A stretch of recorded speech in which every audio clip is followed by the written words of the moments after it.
कलयुग समाज के अशुभ लक्षण।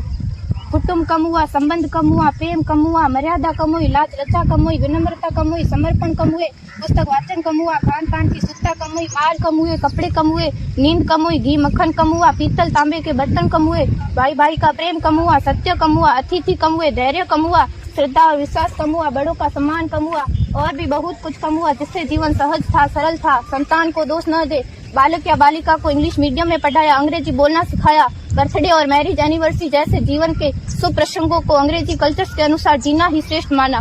माता पिता को मम्मी डैड कहना सिखाया। जब अंग्रेजी कल्चर से परिपूर्ण बालक या बालिका बड़ा होकर आपको समय नहीं देता, आपकी भावनाओं को नहीं समझता, आपको तुच्छ मानकर आपसे जुबान लड़ाता, जब आपको बच्चे में कोई संस्कार नजर नहीं आता, तब घर के वातावरण को गमगीत किए बिना, संतान को दोष दिए बिना एकांत में जाकर रो लीजिएगा, क्योंकि पुत्र या पुत्री की पहली वर्षगांठ से ही भारतीय संस्कारों के बजाय मंदिर जाने के बजाय केक कैसे काटा जाता है, यह सिखाने वाले आप और अम्मी है। जब बच्चा पहली बार घर से बाहर निकलता है तो प्रणाम और आशीर्वाद के बदले बाय बाय कहना सिखाने वाले आप और अम्मी है।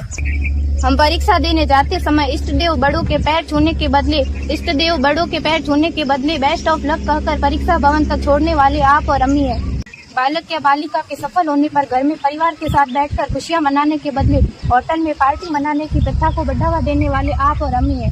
बालक या बालिका के विवाह के पश्चात कुल देवता देव दर्शन भेजने से पहले हनीमून के लिए फॉरेन टूरिस्ट स्पॉट भेजने की तैयारी करने वाले आप और अम्मी है।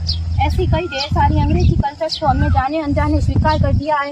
अब तो बड़े बुजुर्गों के पैर छूने में भी शर्म आती है। गलती किसकी? मात्र आपके माता और पिता की। अंग्रेजी अंतर्राष्ट्रीय भाषा है, ऐसे काम काज हेतु सीखना है, अच्छी बात है, लेकिन इसकी संस्कृति को अपने जीवन में उतारने की तो कोई बाध्यता नहीं थी। अपनी समृद्ध संस्कृति को त्याग कर नैतिक मूल्यों, मानवीय संवेदनाओं से रहित अन्य सभ्यताओं की जीवन शैली अपनाकर हमने क्या पाया? अवैध संबंध, टूटते रिश्ते, व्यसन युक्त धन, थके हारे मन, छल भरे रिश्ते, अनुशासन इन संतानें, असुरक्षित समाज। एक बार विचार जरूर कीजिएगा कि संस्कारवान पीढ़ी क्यों आवश्यक है।